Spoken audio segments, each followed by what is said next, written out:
Hello, welcome to section 7, part 2, the multiplier setup. We're going to start integrating the multiplier plugin into our RTS framework. It's going to involve editing a bit of the multiplier plugin and just integrating it into the...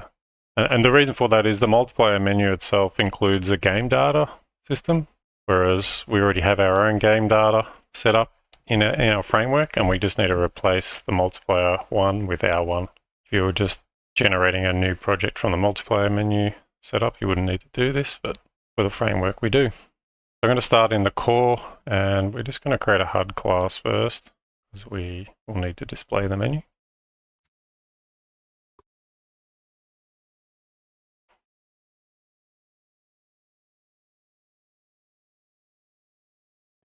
And we'll just copy a constructor from somewhere.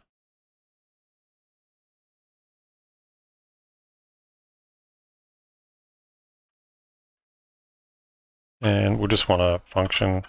So this will be a function that we call to create the menu. So whether this is your main menu, for us it's just going to be a multiplier menu. I'm just going to call it a menu, and you can adapt that name to whatever UI that you're showing. I'll generate both those.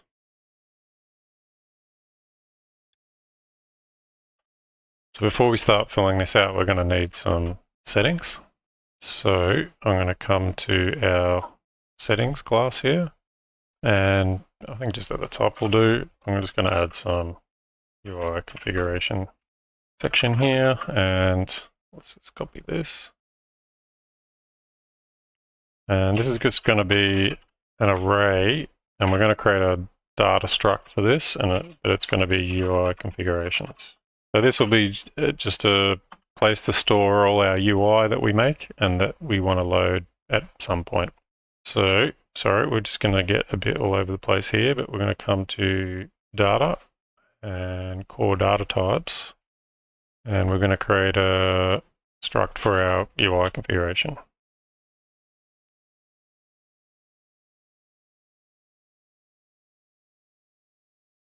And we'll need the blueprint readable stuff here, so it's going to edit anywhere. Give it a category, because we'll want to set these up in the editor. And this will be the actual reference to the widget, so it's going to be a soft class pointer, and it's going to be to that new type, actually, sorry, what we might need to do, I'm going to link to it. It's a U, come on, not an A, sorry. That will do it. There we go, that's what we're after. Common activatable widget, forward declaration. And this will be our widget. And then the other setting that we want to have is some sort of identifier tag that tells it what this is. So we're going to use gameplay tags to do that. Oh, sorry, I need the same settings here. And then I'm going to restrict what tags it can display. So I don't want it to just be able to put any tag in here. So I'm going to put categories. What's going on here? Auto helping me to stuff up. And then here I haven't created these tags yet, but we will. I'm just going to call them identifiers. So in the gameplay tags, it'll be UI and then identifiers, and then we'll have a dot, whatever the identifier is. So this will be a gameplay tag.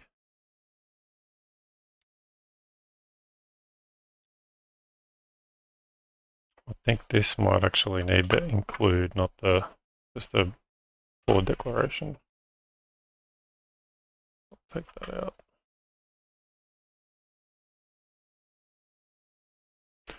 And that's the forward declaration for the widget. So now back in our settings, let's copy it. Back in our settings, that's an array of UI configuration, and we can forward declarate that.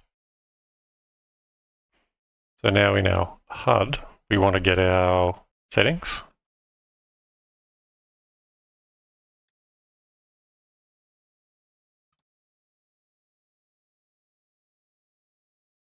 and we'll retrieve the array. So let's copy this.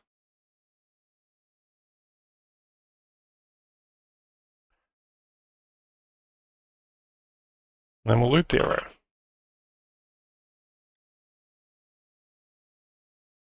And then we need to check if it's the tag that we want. So this will be, show menu, show main menu. For us, it's going to be show multiplier menu. So we'll have some sort of tag that identifies this UI that's in this array as the multiplier. So now we just want to check that is the tag. It is the correct, we're looking for the correct UI that we want to spawn. So we're going to need a tag system. So what we're going to do is create it in our static game data. So we've got this static, this is in core. So in here, we're going to define some tags. We actually need, come back to settings.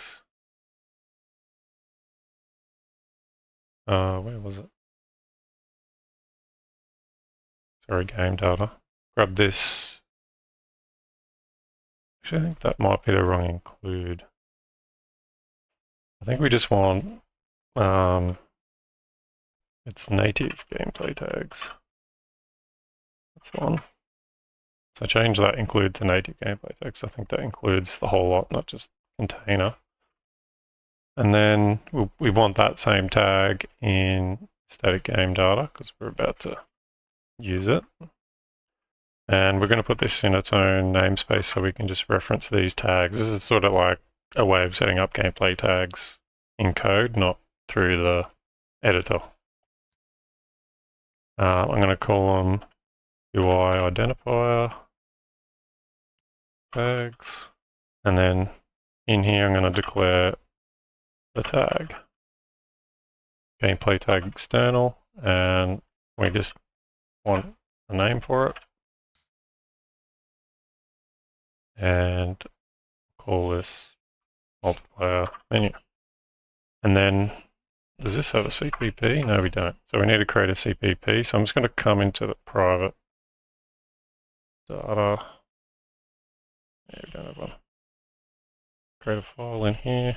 I'm going to call it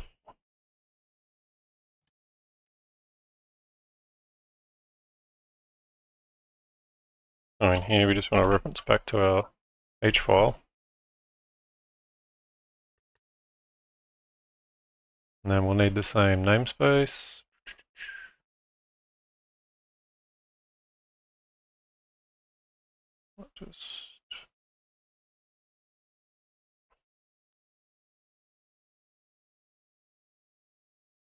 And there's another define, not external, tag comment, and then we need that same name. And then the actual tag itself, so it'll be UI, and then it'll be called MP menu, and then this has a comment that you can use as like a descriptor for whatever this tag is. That'll do us. So we can actually leave that open because we're going to add something else in here soon. Now we should be able to do a comparison. So if our UI configuration, and this is where we can just use that static reference to our UI, to our tags, and then we can look up the tag, and we only got one, so pretty easy. So if it's equal to the multiplier tag, then this is what we want to create in this menu, so we're good to go. Now we want to check that our widget is valid. And because it's a soft pointer, we'll need to load it to do that. And then part of using the extra UI stuff that we've got, I can't remember where primary layouts, I think is in either common UI, no, it's in common game or something, common user. Either way, we're using the primary game layout, so we need to get the primary game layout now. And that's put the include at the top, which I'll show in a sec.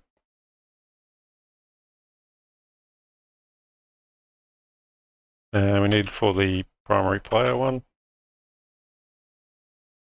Get world. Actually, did I come back and do the config?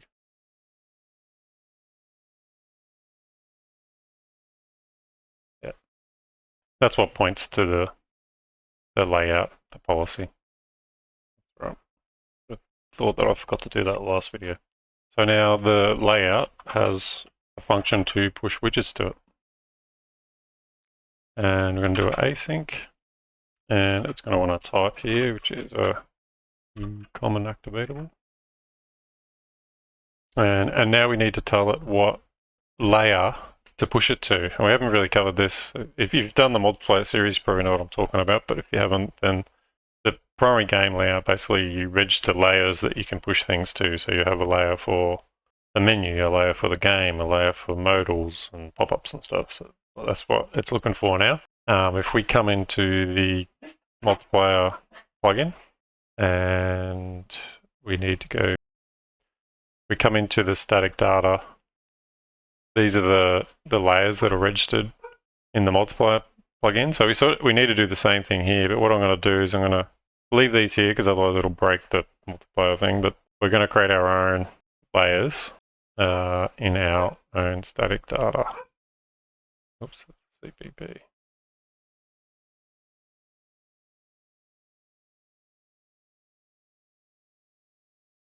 And this is just so we don't have to reference from core to the multiplier menu. It's just multiplier menu referencing down to core. Otherwise, core would have a dependency on multiplier menu. So I'm just going to add a RTS core to the front of this. And we also need to add an API here. So because the multiplier menu is in a different plugin, you'll need an API reference here. And to get your API, if you just go to any class, you'll see it at the front of a class definition here. And we just need to stick these in front.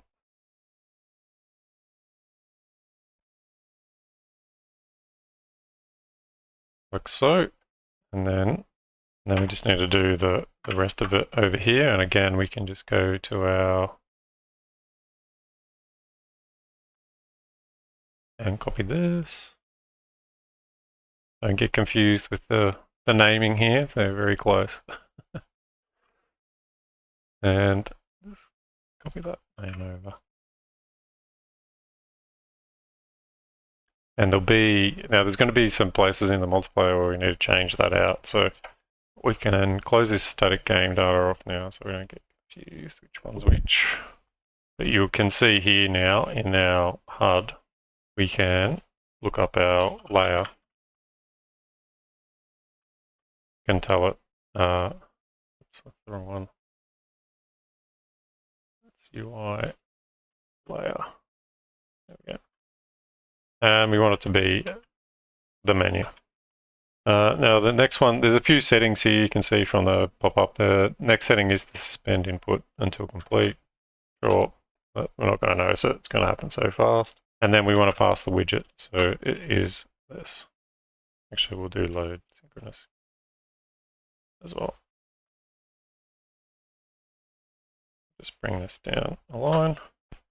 This actually has lambda to it, so you can pass in data to the widget and do things. So I don't think we really need anything, but we'll pass in the I've got the bracket, the comma. We'll pass in the layer state and stuff in case you do want to do something later. Bring this down another line again. And we're going to pass in the widget itself. So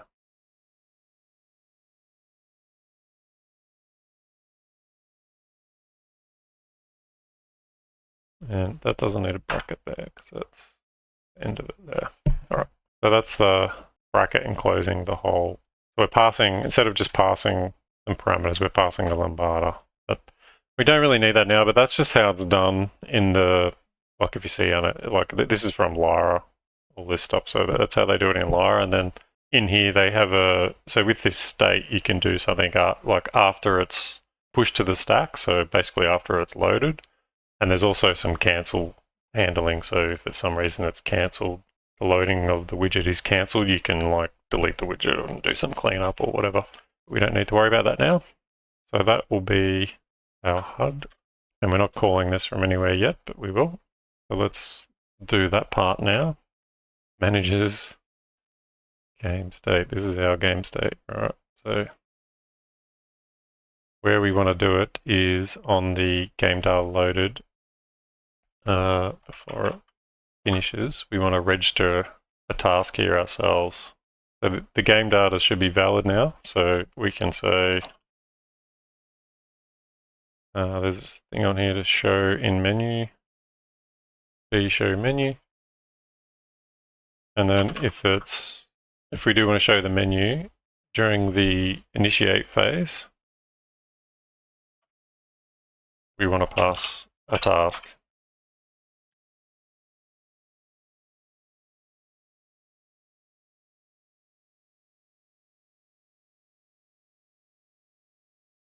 And we haven't got a function for this yet, but on load menu task. And well, let's just do that quickly. We need an ID as well. Copy an ID. And injected here. I'm not going to call this event, I'm going to call it a task. That makes more sense. In fact, I'm going to rename this one.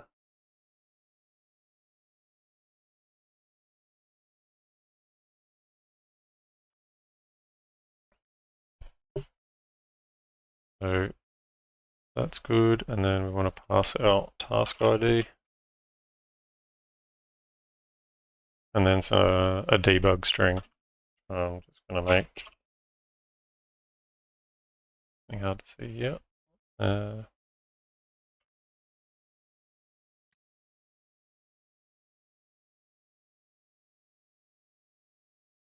This is just the naming convention I'm using for my debug string. So it's the class, the game phase, and then what it's doing. So that's our task registered. So now in our onload menu task, we just want to load the menu for any connected players. So we're going to loop through our players.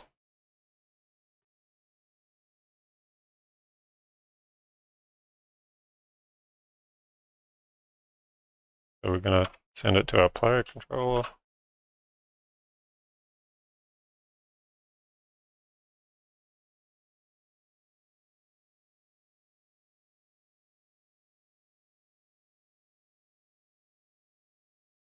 And I might just wrap this with as authority tag, so it only happens on the server.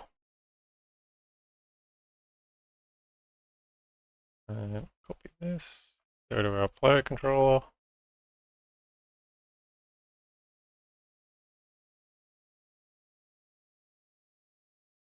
And void create menu. And then, because that's going to be coming from the server, this is where we need to send it to the client. So I'm going to do a client RPC.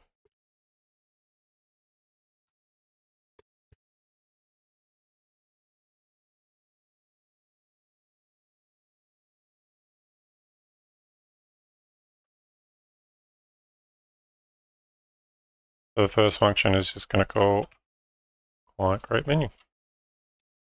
And then on here, we want to check if it's a local controller. Sorry, is local controller.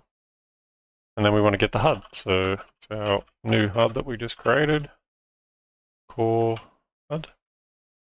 That's got the include at the top for that.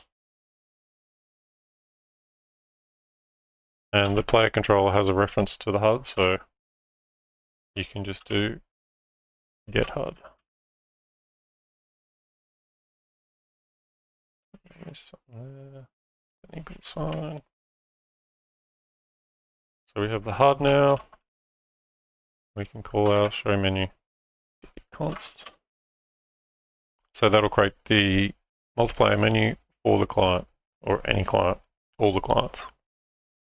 Now something that came up when I was doing testing for multiplayer. I think it might be in the entities player controller.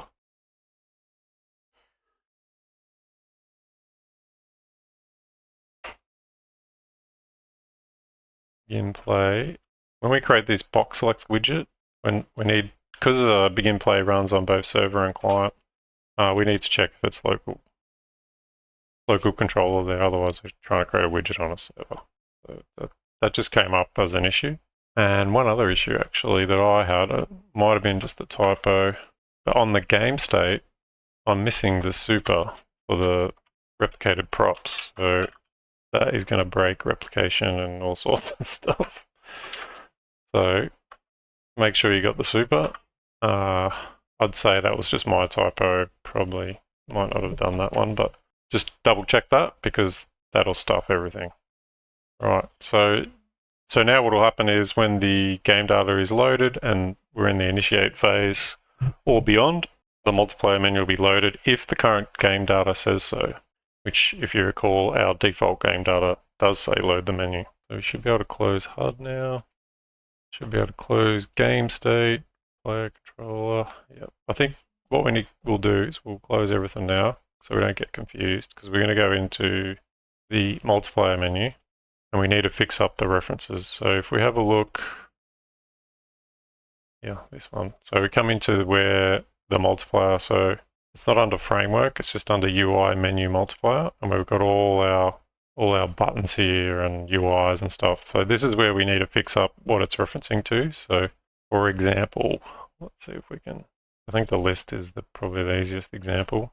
So load game list. So when it loads when you click host and you want to display the list, it's going to go and get the assets and look it up for the US game data, which is not our game data, right? We want to use our framework game data, so that's what we need to change, and we want to change what it's pointing to here. We want to point to our static game data. So in our, sorry, I'm going to have to open this back up, core.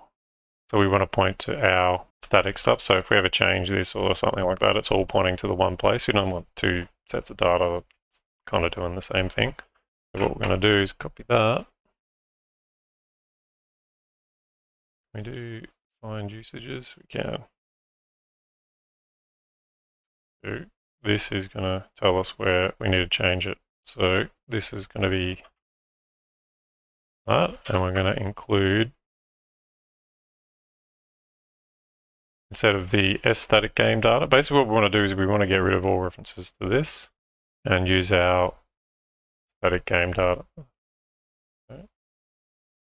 Sorry, we do want to get rid of references to that, but that's the wrong one. This is the static game data, and we want to get rid of that, but we also want to get rid of this, but we're going to do one at a time so we don't get lost. So what do we got? So list widget CPP, that's the one I just replaced, and in the session entry, it's that one.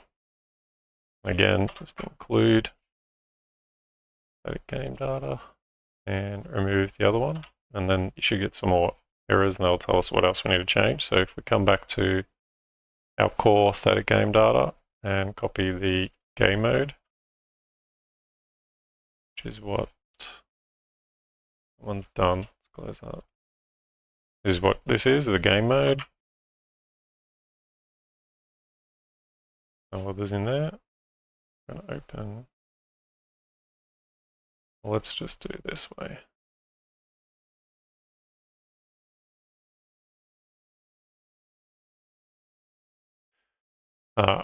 If I go to game data and do find usages on the class, I should get a whole list of stuff. We don't need to change the game mode stuff, so we're not using that game mode, we're not using that game state, just the UI that we're using. So that's nothing.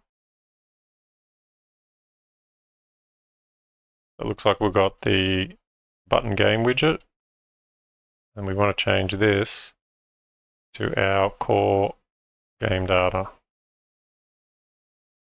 which is this one.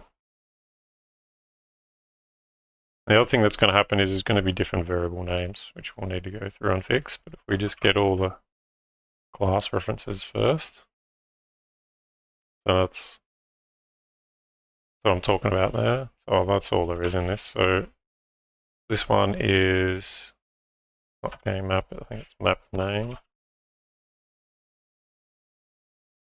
And I think I just dropped the name, the game part. So it's just name, description, image. So that's that one done. The next one's the display list widget. Replace the class name again.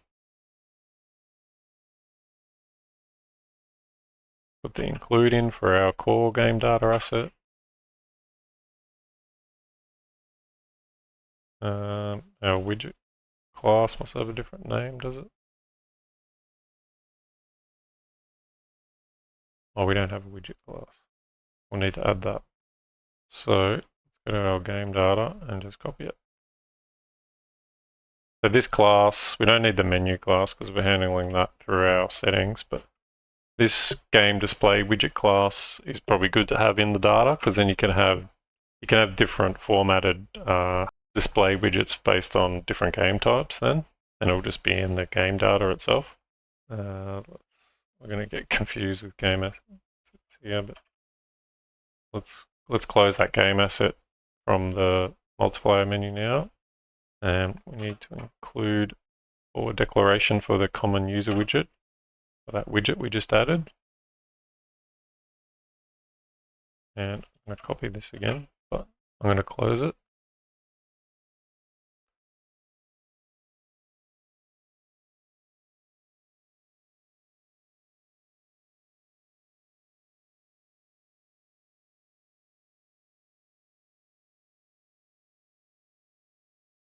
There we go. So, sorry, this is where we were. And that's all linked now. Let's make sure that's deleted out. I think that's all good now, that one. So the next one's the session entry.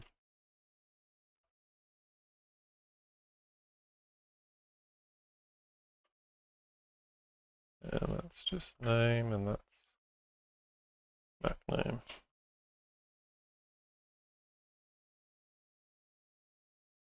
Bring this down a bit. Remove the include. So that's that one done. And this host session widget has 2 entries. That one and that one. With the include.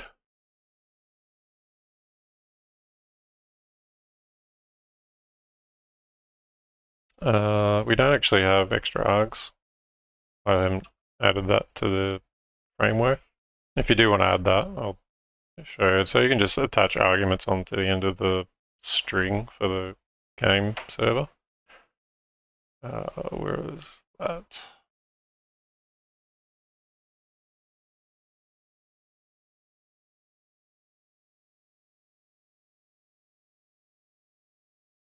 So that's all it is there. Just a map of string to a string. So the first string will be the lookup string. So like the name of the setting that you're adding, and then the next one's the string. I don't want to go into that. That's why I left it out. It's sort of more complicated server related stuff. It's not that hard. But, oh, okay. So we don't have a player count, which would be good to have. So let's add that. Again, we can just copy that from our game data here, max player count. That's the game data we want. Game data asset. And just put that in here.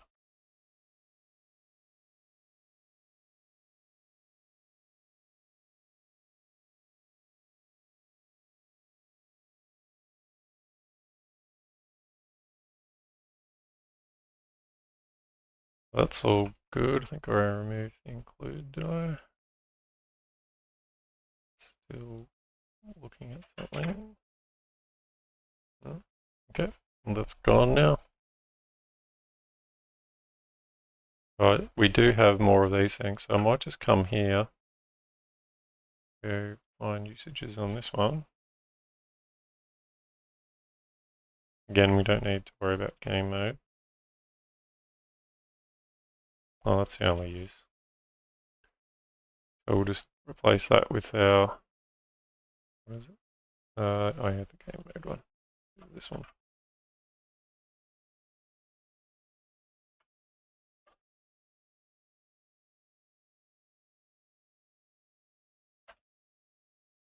Alright, so our static game data, line usages, that's in the game mode, don't have to worry about that, that's the only use. And that will only be in the game mode. Yep, so I think that's it. That's everything replaced there. I think we might be good. So I'm going to close anything to do with that. Now let's give it a build.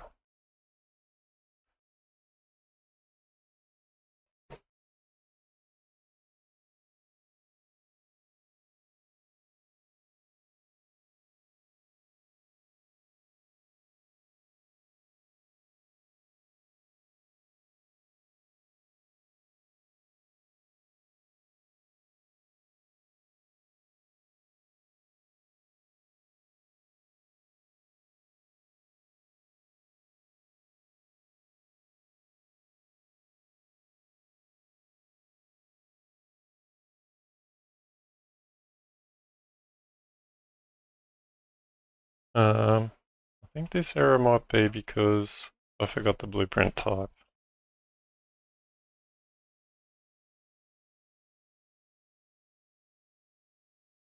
See if that fixes that. Because we're using blueprint headers and stuff, so, or whatever they're called, macros. No, still not happy. What's that all about?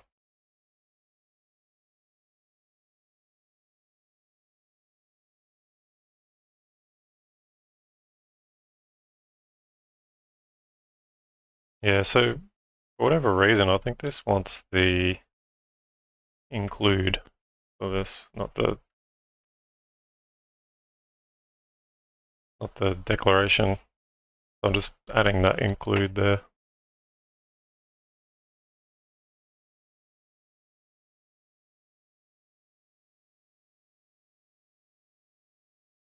Alright, so we made it to the editor. First thing I'll do is create another game data. So this is our default one, and we have our here show in menu. That's what we want on that one, but we don't want this in the games list. That's what we want. And then we don't really need a widget for this, but let's just add it in anyway. So it's the game display widget. So that'll cover that off. We'll make the default 2 players. So let's just save that one. I'll just ignore this. This is my source control. So let's just duplicate that and we'll name it something. Bring this up so I can see. I'll call it test game. That should have all the stuff all set. Yep, that's fine. Oh yeah, but then we need to swap this now. So we don't want to show menu for this. We want to actually play the game. So we want to include it in the game list and not show the menu. That's good. And the other thing we need to do is go to in the actual project, the framework, managers, game mode, and add our HUD. So you can just direct that to the C++ class. We don't need a blueprint class for that. And I need to turn on auto checkout, sorry. Ignore those pop-ups, just my source control. And then what else do we need to do in here? We need to add our UI. So come to core settings, and we need to add a UI configuration for our menu. So we'll need to add the multiplayer menu. And we want to add, so that now you can see the gameplay tags are coming up. So we've got the UI, we've got the layers, we've got the identifier, and we've got the, so this is going to be our multiplier menu. And if we had another menu, we could add another tag for, like main menu or something. So we can just stick all our UI configurations in this one settings array and look them up. That's what that's good for. So that's that. And we've added it to the thing. I think we might be good to have a go. Let's just see what happens. Oh, there we go. It's working. Okay. So we can now host it and join a session. So let's make sure it works with 2 players. So I'm going to change this to 2, and it will just be standalone, new window. We've got our windows here. I'm going to host on this one. None of this stuff is sort of doing anything. If you want to hook that up, that's up to you to update. But this is what should come up. So this is what I was saying, that that's what we assigned in the game data, how this is displayed. And that's what I was saying. If you have different game modes where you got more info you want to show or change the widget, that's what you can do there. So each game data type can have its own sort of display. But that's just the test one that's with the multiplier menu. So we can launch that server.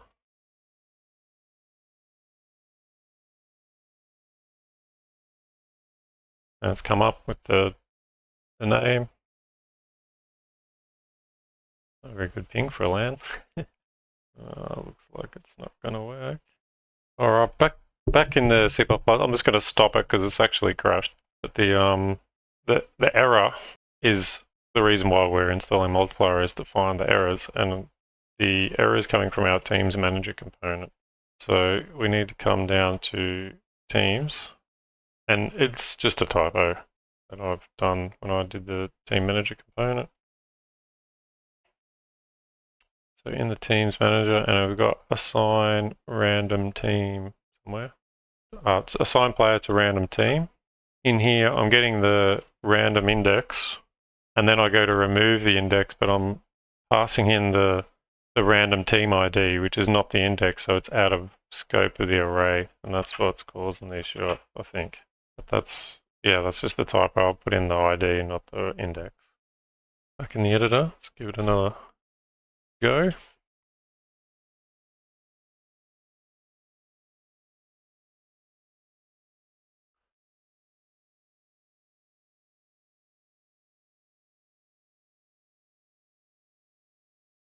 Bugger.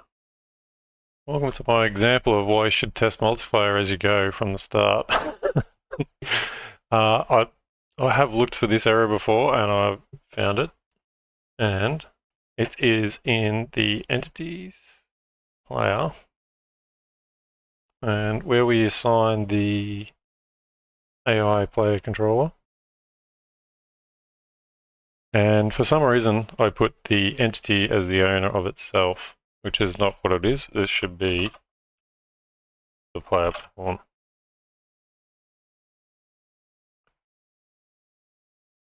So let's not talk about how long it took me to find that and continue on.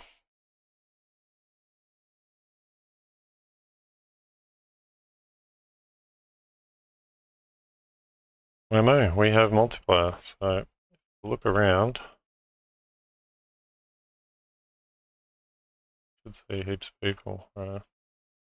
Spawning of dudes is a bit all over the place. You know what we need? We need another player start. That's what we need. So let's just grab this one. Put it over there. Why is that? Did I add that to 3? Did I? I did too. Right. Notice there was another window on my other screen. Doesn't matter. Doesn't make a difference. You have as many players as you want.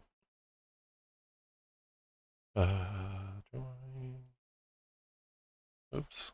Alright, I just did that. Oh no, this is one of the other errors. So, for the sake of time, I'm going to come into the AI controller.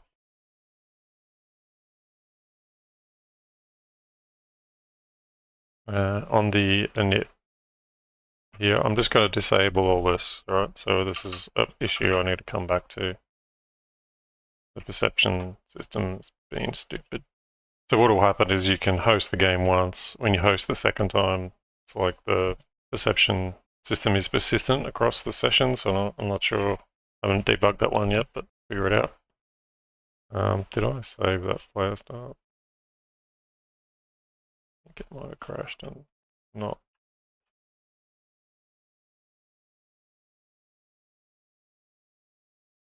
Right. Save, play, boost.